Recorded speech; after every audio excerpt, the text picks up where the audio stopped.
finally getting into my strawberry lemonade Svedka. Finally, I'm not the only one drinking here. Work. There we go. All right.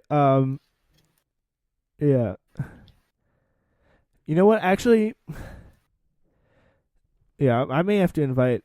By the way, James said he was going to be on in about an hour, so that's how long we'll have to wait. Where the hell is my red wave? We're going to be gone in an hour. What he's up to? I don't know. Maybe it's like some college last minute homework, or maybe college stuff like Chase. Yeah.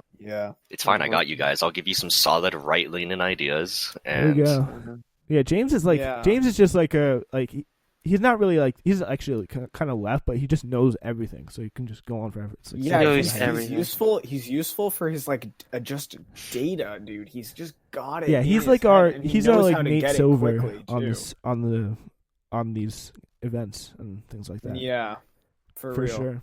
Yeah, he's very useful. He's very, very, very useful commentator. Yeah. So, wait, he's a good guy. Who can we? I'm gonna put this in, and you may not like this. Warnock is looking 68% on the needle. That's pretty strong. So I mean, but it's useless. Needle. Honestly, it's pretty much useless that we have Warnock in there and not Ossoff. So they all got to get over the hump, technically. Oh, yeah, no, it's got to be two. If you scroll down, you can find the second needle. The Ossoff. Oh, he's 0.8 now. Oh my God. All right. 60%. That's. Should we call it? Should we call it now? I think. No, all right. Kebab's calculator has called Ossoff famously accurate. What? Kebab's. You. Should I post on Kebab's calculator? What was your prediction earlier today? No. You should. You actually should. But your prediction earlier today was we had 0% chance of going on the water, and we did. We did. Finished for global warming, and it was so much fun. I had a great. I know it was fun. Well, it was just less bad than 11K, I guess. Actually, Which makes me feel like tomorrow's gonna suck, though. Mm-hmm. Yeah, I was fantasizing that we would 11K tomorrow, but that's not gonna happen. No way. No. I wish we had shit like rowing in Florida, but we have fucking dinosaurs in the water, so we can't do shit like that. You do, but only... You do. We rowed in Florida. Yeah, we did. We raced in Florida. But where do you live? Where do you live in Florida? I'm like a half an hour north of Miami. There's rowing shit in Miami. There's a lot of rowing stuff there. Aren't you doing this? Isn't this like a school thing you're doing though? It's a club. It's a club in our town that used to be affiliated with our high school a little bit that we merged with, but I did it to. Wait, so you just do this shit for fun? Yeah, it's like the sport that we that's like our sport, and then I also did it to get recruited as well. Yeah. Okay.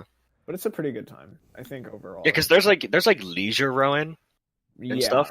But I thought you were just strictly talking. This was like a class you were taking or something. For teenagers, it's most teens don't row leisurely. I would say most of them have some kind of competitive, but there's a lot of adult programs that are mostly just leisure, and you don't really race or do anything. And the dinosaurs was a huge issue then. All right, Kebab's calculator has predicted Kebab. The Democratic victory. 100% chance of a radical liberal victory from Kebab's calculator. 100% chance.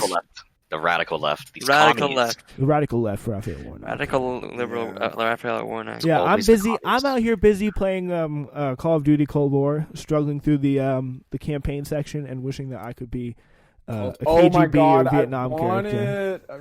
How good is it? It's pretty good. It's pretty interesting. But yeah, it's like killing the Ronald Reagan's in it, right? Yeah. Ronald Reagan in it is so funny. He's the voice sounds so much like him, and it's like his papery face. I'm so excited. Ronald Reagan is an interesting character. Yeah, him and Thatcher as he was an actor too. The true evils, the two. Fascinating. Thatcher's fascinating. The axis of mommy. evil. London and DC. Yeah, and they are also the axis of evil. Yeah, and also to be honest, though, Jimmy Carter started it. That's true. Yep. Jimmy Carter did start the Falklands are British. I don't care. The policies of Ronald Reagan economically.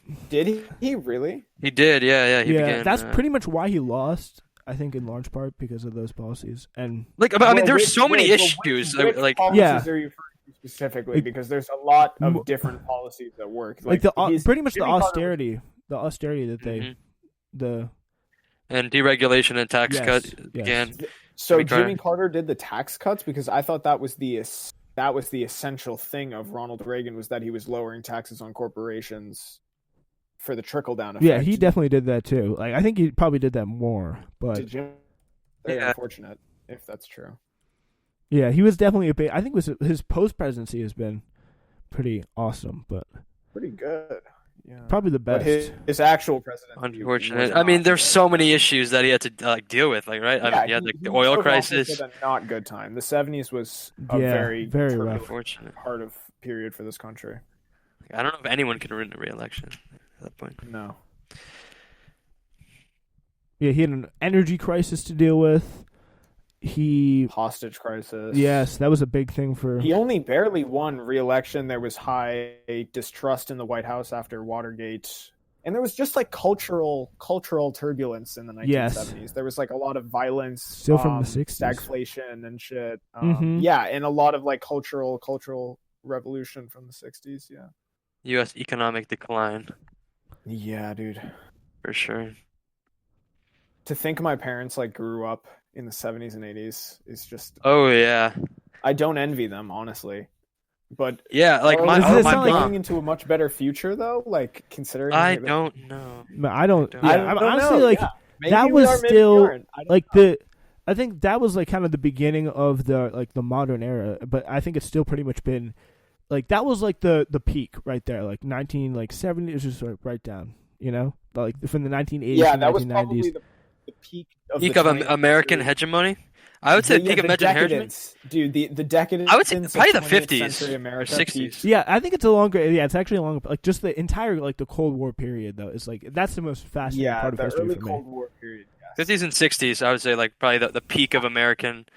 It ended in the 1970s, I would say. It did. Honestly, I think it was probably 1971. To be honest, though, like the time where America could just walk into any place and do whatever they want is like pretty much ended with Trump. I would put it out there because like think about what George W. Bush did. Yeah, like that. Like they Trump lost the will to do it. Parties.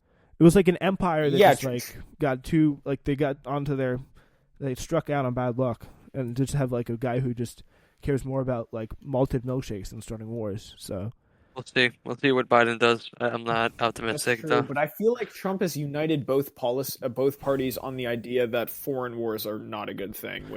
Wait, Kenan, that's a good point. Do you guys think Biden's really going to be like? No, because Obama was super. Obama and Biden were so aggressive. Biden, I think, yeah. Obama was better than Bush, though. Obama was better than Bush. It's going to be one of the worst parts. It's definitely going to be one of the worst parts. I mean, they were aggressive and they really tried hard to get their agenda passed, but they weren't. I mean, like foreign policy. They the thing about 13 different countries. What Obama did for foreign policy was like. Trump scaled those drone strikes up a lot more, though. Well, he didn't really Obama scaled it up and made it like so much. I'm talking about Trump. Yeah, I'm saying like Obama scaled it up and he also made it so much less personal. Like you just press the button and the drone would come.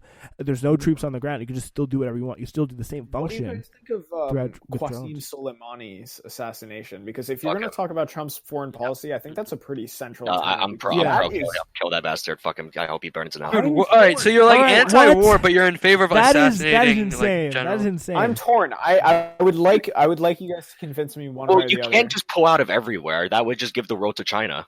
But then, wait.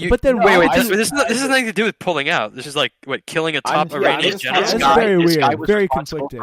This guy was responsible for many U.S. soldier deaths. Who shouldn't have been to be taken out. Yeah, okay, yeah, he's Iranian general, but are we should we assassinate generals that we are not at war with? That is a deliberate attempt to start a war. I feel like if Obama did that, you would attack him for that, though. In any situation, in a war, they would get fucking decked. They would get dunked on so hard, dude. They would get Michael Jordan 3-pointered. All right. I mean, yeah, but not really at the same time. Like, Iran is like Vietnam. It's not a country that you can just invade. It's a country that don't discount Hezbollah, baby. Never been invaded before. Got a sufficiently radical, unhinged enough leadership. Like most of the empires in history that go to war, like the German Empire, Austria-Hungary, they were influenced by the most radical elements at the most vulnerable periods. If that happens to Iran, then maybe I could see it. But the Iranian government is literally horrible. Their people hate them. They're literally all the only reason why they had the COVID outbreak that they had is because of U.S. sanctions. And that's something that nobody talks about. Nobody talks about that. Is that true? Yeah, we have in a large part. Blocking food and medicine, awful. And I think that was one of the main reasons we pulled out of the UN Human Rights Council. I'm pretty sure. Oh my god, I can't believe we actually did that. That was and also over Israel. Ridiculous. They should. I don't know. Okay, yeah, that's something that's talk about destructive Trump foreign policy is how he's treated the UN and NATO and the WHO and the IMF. Fuck NATO, dude. Honestly, I'm more in your camp. Yeah, I'm more in your camp. I'm more in your camp. Yeah, Warsaw Pact. Dude, none of those people were paying shit. They didn't respect us at all. None of those NATO countries didn't respect us. What are you talking about? Why do we need to have a huge they respect dick? us less now. Why do we need to have a huge dick? Do you know what NATO does for these countries? They can't. They're hugely thankful to the United States for their protection against people like Russia. NATO made sense back in the Cold War. Great Britain isn't worried about Russia. France isn't worried about Russia. They're actually they don't spend. Yeah, I guess you could say Ukraine. Wait, Ukraine literally got invaded by Russia twice. Yeah, and that NATO didn't do a lot there. I know. Ukraine wasn't in. But also, we were talking about Iran before. I want to direct your attention to the Millennium Challenge 2002. It was a war game exercise conducted by the United States Armed Force. Oh, the boats, yeah. Yes, where they had to pretty much restart the rules because Iran was kicking their ass so much. It's BM, dude. It's BM. That's so funny. Wait, what? No, okay. It wasn't Iran. It was the irregular. Yeah, it was the irregular forces. It was pretty much. There were war games. It was like a Persian. It was a Persian state. Yeah, it was a Persian. What is it, like a laser tag? It was a Persian. It was no. It was simulated. It's a war simulation. What are you talking about? Yeah, it's like what they do in Korea. They got on Hardcore 4. Yeah, it's that they did that. What? They did this in 2002. Yeah. Okay. Wait. So what is this?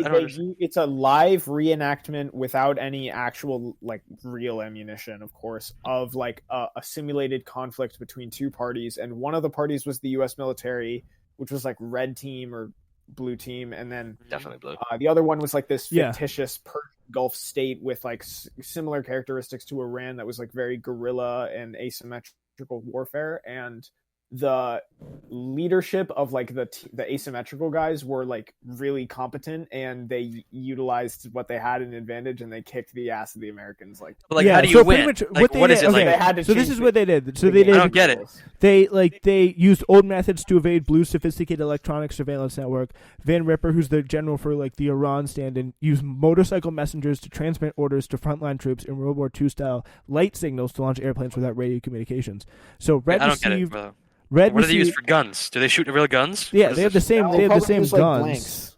So they use I don't know how. I really don't know. It's pretty much it's a war where no one gets hurt. I don't know how that works, but that's what it is. That's what I don't know how they do that. How do you determine who gets shot? I don't. These are not the important questions. No, I'm curious. A lot of this is done with computers and data and it's not. They're not actually going out there and fucking LARPing. Yeah, but it's a pretty good simulation of what would happen. There's a degree of Kenan thinks it's one of those reenactment Civil War things where they're line up. Oh yeah, what is it? I'm confused. It's what they do in South Korea. I think it's similar to what they do in South Korea. Yeah, it's drilling your army by having it fight a fictitious. It's a scrimmage. How do you find it though? I don't get it. I don't know. You look it up some other time. What? These BB guns? Lasers? Laser tag. I don't fucking know. Laser tag? That's fun. This isn't that hard to understand. They could just have fake targets, and you bomb the fake targets or something. Yeah, so pretty much blue ships have to be refloated, and they changed rules of engagement in order for the U.S. to win. Doesn't make sense to me. Just know that they dabbed on us. Who? Yeah. All right, that's based. Yeah, Iran. Which makes me think that if there could be a sufficiently radical Iranian, element in their government, then they could take a provocation like the General Soleimani thing and turn it into war, or at least that's why increased fuckery. You know, I hear all these people they would start fucking around with our countries a lot more. They're like, Iran is such a threat. Like, if we had one of our top generals like blown up in Canada, which is like the equivalent, like our next door neighbor or whatever,